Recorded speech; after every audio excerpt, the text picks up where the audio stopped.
Are you getting ready to file a dispute with Direct Express? Well, you have to watch this video before you do that, because I'm going to explain to you the steps you need to take, the documentation you need to provide in order to be able to file a successful dispute and increase your chances of getting your money back from Direct Express.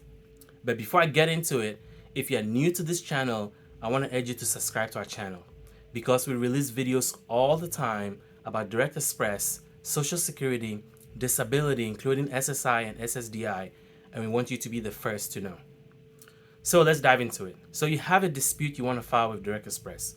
There are several reasons why people file disputes with Direct Express. It could be that somebody used your card illegally. They may have used your card somewhere that you don't even live at, or somewhere you don't shop at. You may have signed up for a subscription and then canceled it, but you're still being charged. So you're filing a dispute to dispute that transaction. Or a merchant charged you for something you did not buy, or they charge you more than they should have charged you. Somebody may have used your card to take money out of an ATM. There may be all these reasons why you want to file a dispute.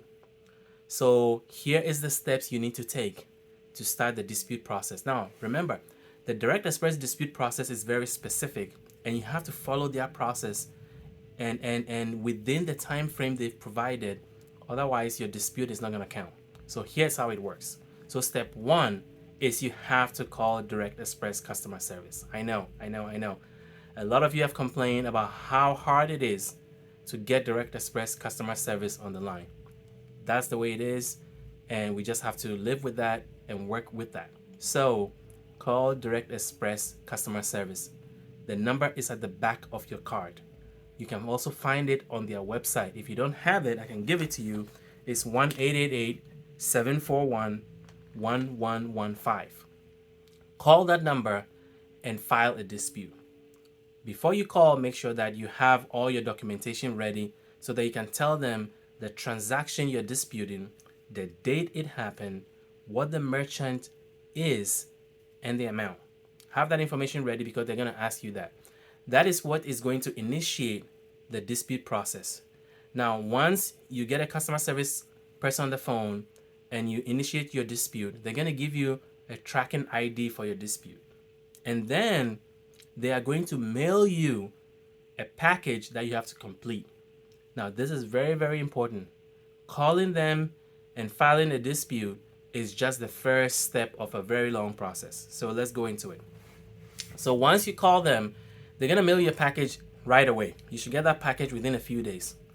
Now, the clock starts ticking for when you have to fill out that package and return it. You only have 10 business days from when you initiate the call with Direct Express to fill out that form and mail it to them, and they have to receive it. So all this has to happen in 2 weeks window. So if you call them on day 1 and they send you the package by day 4, you have 10 days to complete the package, mail it to them, and have them receive it, because you need to have done all that within 10 business days, which is 2 weeks, or it doesn't count. Now, once they receive your package, if they get it within that 10 days, then they're going to issue a provisional credit. Now, provisional, temporary, into your account, putting the money that you said has been taken from you, they're going to temporarily put it back while they do their investigation. Now, I will advise that you should not spend that money, because that is temporary until the investigation is complete. So if the investigation is complete and they find that, yes, indeed, the money belongs to you, somebody took your money illegally or charged you more than they should have charged you, or used your card somewhere and you didn't use it, and they find everything in your favor, then you're welcome to use the money because it's yours. But if after providing all the evidence and they investigate and they say, no, you did use the card, or that they find you responsible for the transaction, then they're going to go into your Direct Express account and take the money back.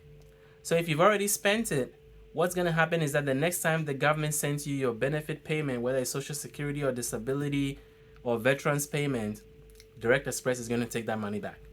So you might as well just leave it there until they complete their investigation. So how long does it take for them to complete the investigation? It takes them, they have 45 days from when they receive the package to do their investigation. And if it's an international transaction that you're disputing, then they have 90 days to do that. So twice as much. So potentially, you could be waiting 3 months before this is over. Or you could be waiting 2 months before this is over, depending on whether it's a domestic or international transaction that you're disputing. So it's important that you understand how long this takes. But the most important thing is that when you call them and they mail you that package, you have 10 business days from the date of that call. So you need to note that down. And then when you receive the package, fill it out completely, send it back, and make sure that you track the package, because remember, they have to receive it within that 10 business days. So either use signature confirmation or certified mail to make sure that they got it, somebody signed for it, and that they have it in hand. And then your part of the job is done. And now it's their turn to investigate everything. So you're going to get that form. How do you fill it out? Well, I'm going to give you some tips on how to fill out that dispute form to increase your chances of getting your money back. So step 1 is the first part of the form. I have the form right here. The first page is going to ask you, what kind of dispute is this? What type of dispute? So either it's a billing dispute, is it an authorized transaction, is it a cancellation of a membership and they're charging you?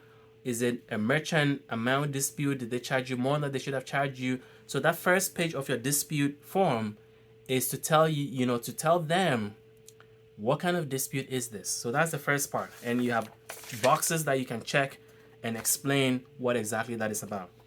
Then you move to the second part, which is evidence. I will advise you to go into your Direct Express statement for the time you're disputing, print it out completely for that month, highlight the transaction you're disputing, and attach it to your form, because that helps them confirm what you told them over the phone.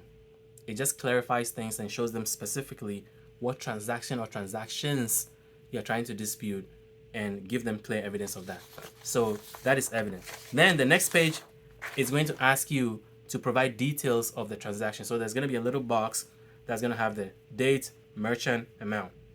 So here is an opportunity for you to provide more information, specific information of the transaction, so that they can reconcile it with what you told them over the phone.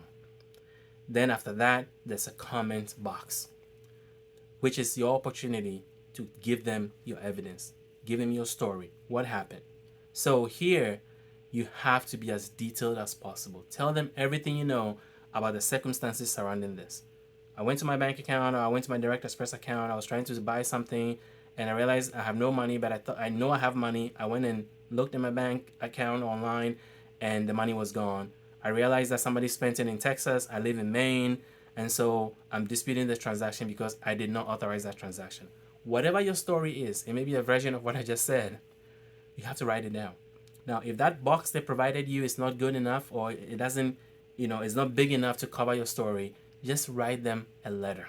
That's what I recommend. Write them a letter explaining all the circumstances, every evidence you have. If there's anything to show that you did not make that transaction, or you did not authorize that transaction, or you authorized a different amount, or somebody illegally took money out of your account at a place you never shop at, or at a town you never lived in, or at a place you never went to, you have to detail all that, because that's evidence to convince them that you did not do it and you're not responsible for the transaction.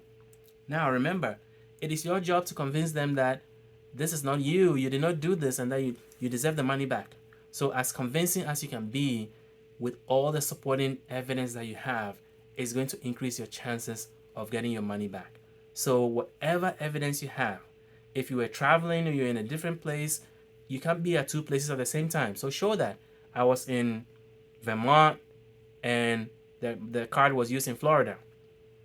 I was in California, my card was used in Georgia. Show that evidence. If it's international, show them you were at home. You were not anywhere near where the card was used. So the more evidence you can provide, the better your chances of getting your money back.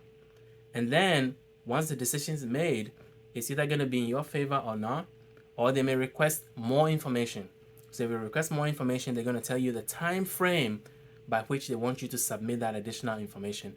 And you need to be very quick about it. Send whatever information they need very quickly within the time frame so that you can keep the ball moving on the investigation and get this resolved very quickly. So let me give you a few tips about how to avoid an outcome that you don't want. So the first thing is, as soon as you realize that your card has been compromised or there's a transaction on your card that you did not authorize, contact Direct Express immediately. You are also partly responsible for your card's security. So if you see something that you did not authorize, don't wait. Call them right away. It may be frustrating to call them. It may take a long time to get somebody on the phone, but it's your responsibility to notify them immediately. Number 2, give them all the evidence you can find. Number 3, if a decision is made and it's not in your favor and additional information comes to light, write them a letter again and give them the additional information. Say, hey, since I filed this notice or since I filled out my form, a lot more information has come to light that shows that I did not make this transaction, or shows that this is not what I authorized, or shows that I was not there when this transaction was made and I did not approve it. And then send it again, because the more information you can provide, the better. So that is how the Direct Express dispute resolution process works. So I hope this helps you. If you have any questions or your experience have been different, comment below and let me know what your experience has been with Direct Express dispute process and what the resolution was for you. If you enjoyed this video and you haven't subscribed yet, I urge you to subscribe to our channel for more videos like this. Thank you for watching.